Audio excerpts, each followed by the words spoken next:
Today in our 2018 Ram 2500, we're going to be installing the B&W Underbed Gooseneck trailer hitch, part number BWG NRK 1384. This is an ideal setup for hauling your gooseneck trailer and can be later upgraded with the B&W Companion for your fifth wheel trailer. When hooking up your Companion for your fifth wheel trailer, it just slides right into the slot in your center unit. There's a release lever on your driver's side wheel well. This is for your ball mount. You can lock it forward to keep it released and pull it back and let it in to lock your ball in place. This is convenient and easy to access. One of the main benefits of this kit versus others is that you'll be able to have full truck bed access. Your ball mount can be flipped over and stored flush, and your safety chains are spring loaded so they stay flush against the bed. So no worries of your ball mount getting in your way loading up the back. This is nice and easy because there's no uninstallation of any components. Just flip things over, slide it back in, it's awesome. It's a one-piece machine ball mount for extra durability. It has a little hook in the bottom so it can easily be pulled out from its storage position. The base has a square opening for your ball mount. This way it can't rotate when you're inserting your pin, so there's no fumbling around trying to get it lined up. It is a 7,500 pound over the bed capacity and a 30,000 pound gross trailer weight capacity. There's no welding required, the bed doesn't have to come off. There's some minor drilling required, but the installation process is fairly easy with great directions. Now if you're trying to decide between a gooseneck or a bumper style trailer hitch, some of the main differences are that all the weight is going to be on the back of your vehicle on your bumper style trailer hitch. This is going to produce more sway on your trailer hauling it behind you, and it's going to cause more oscillations in the back of your vehicle. But your gooseneck, on the other hand, is going to position all the weight over your rear axle. So this is going to reduce a lot of sway on your vehicle and trailer. It's going to allow for tighter turning radiuses. And it's going to allow you to haul greater capacities. So you'll be able to have a longer, heavier load in the back end. This is great for living quarters and other things. To begin our installation, we're going to need to make a few preparations. Get your spare tire out of the way if it's installed, and then we're going to get this heat shield out of the way so we have better access to start drilling for our gooseneck. Using a 10mm socket, remove the 3 bolts on your heat shield here.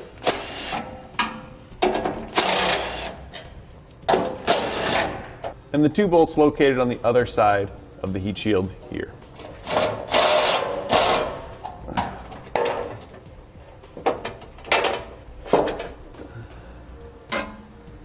And just set this aside. We're going to go ahead and put a strap in place so we can lower our exhaust out of our way. This will catch the exhaust to prevent any damage happening while lowering it. Go ahead and spray the hanger down with some lubricant. This will make it easier to come off, and just pry it out of the way.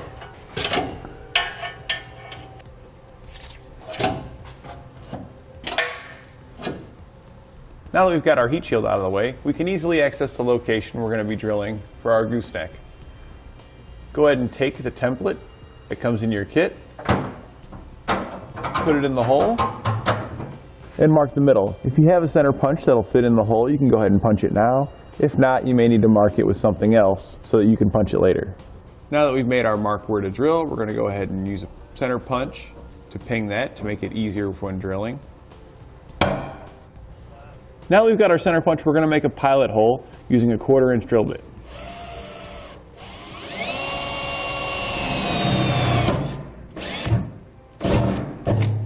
Now that we've got our pilot hole drilled, we're going to use a 3.5" hole saw to allow the opening for our gooseneck to stick through our bed.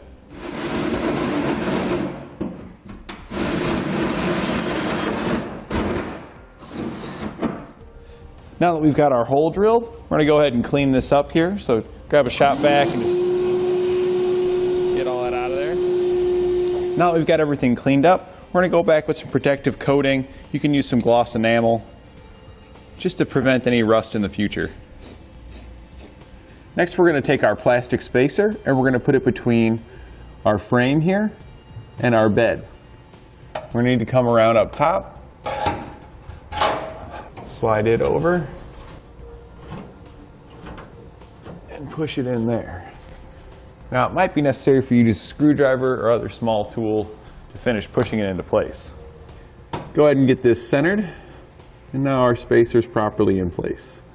Next, we're going to put our weld nuts into place. Use the angled handle Just slide it up in there. Might have to tweak the fender a little bit to get it to go all the way. Now that you've got your handle in there, you want to go ahead and line up your nuts with your holes. You can use the screwdriver here to help center everything. You want the outsides to line up.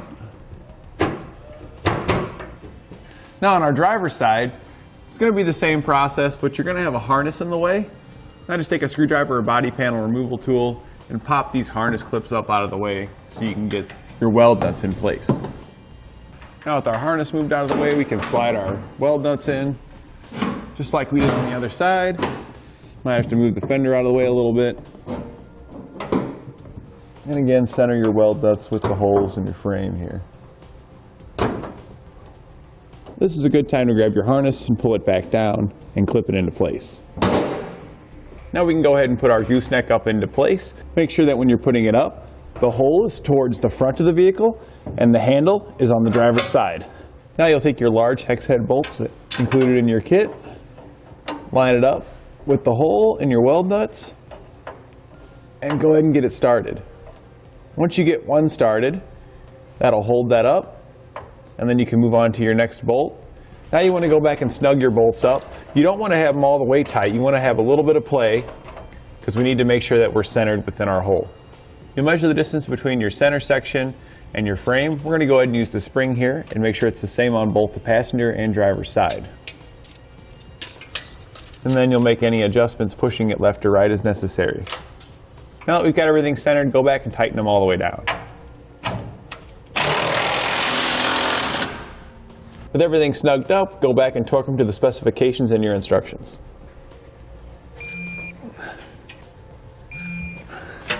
Next, we're going to be installing our handle. Take your carriage bolts and slide them through the release mechanism on the center carriage. Then take your handle, slide it up over the fuel tank, up over your frame, slide it on your carriage bolts, and start your nuts. These are going to be the flanged lock nuts in your kit. There'll be 2 of them. Go back and tighten on your bolts using a 9/16 socket.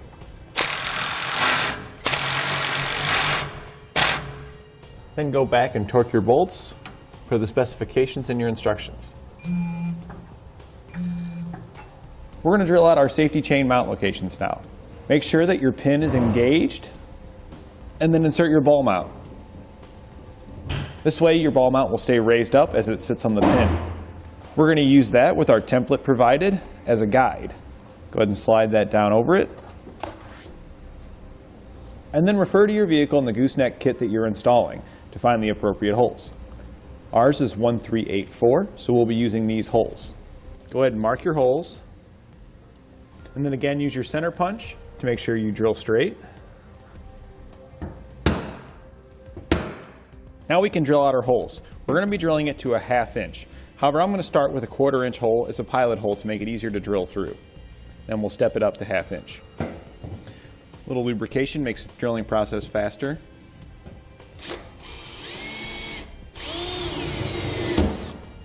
You need to drill all the way through. And repeat this for your remaining holes. With all of our pilot holes drilled, we'll now step it up to 1/2 inch.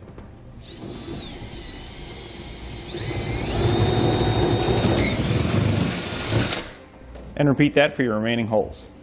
Now that we've got all our holes drilled, we'll go back and clean them up. Now you want to go back and use some black gloss spray paint to prevent any rust and corrosion from occurring in the future. With it being about a 1/2 inch diameter, you can poke your finger through a napkin and that'll make a pretty good template to keep the paint right on where you drilled.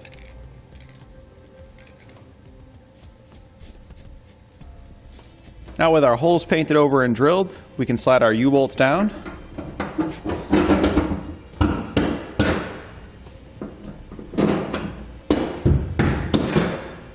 And we'll be attaching them underneath. Now that we've got our U-bolts passed through our bed, we're going to take our 4 springs included, take one of them with the wider side towards the top, slide it over your U-bolt, and then install your nut. Do this for the remaining 3 locations. Tighten them down using a 3/4 inch socket. Now with all your hardware loosely installed, you're going to go back and tighten it up using a 3/4 inch socket until your nut is flush with the bottom of your U-bolt. And do that for the remaining bolts. Now we just need to put our handle sticker in place. Use a little bit of alcohol and a cloth to clean off your frame here, so that way the adhesive will stick well. And then just place your sticker below your handle. Now that our hitch is fully installed, we're ready to reassemble our components we removed earlier. So we'll put our exhaust back up and our exhaust heat shield back on.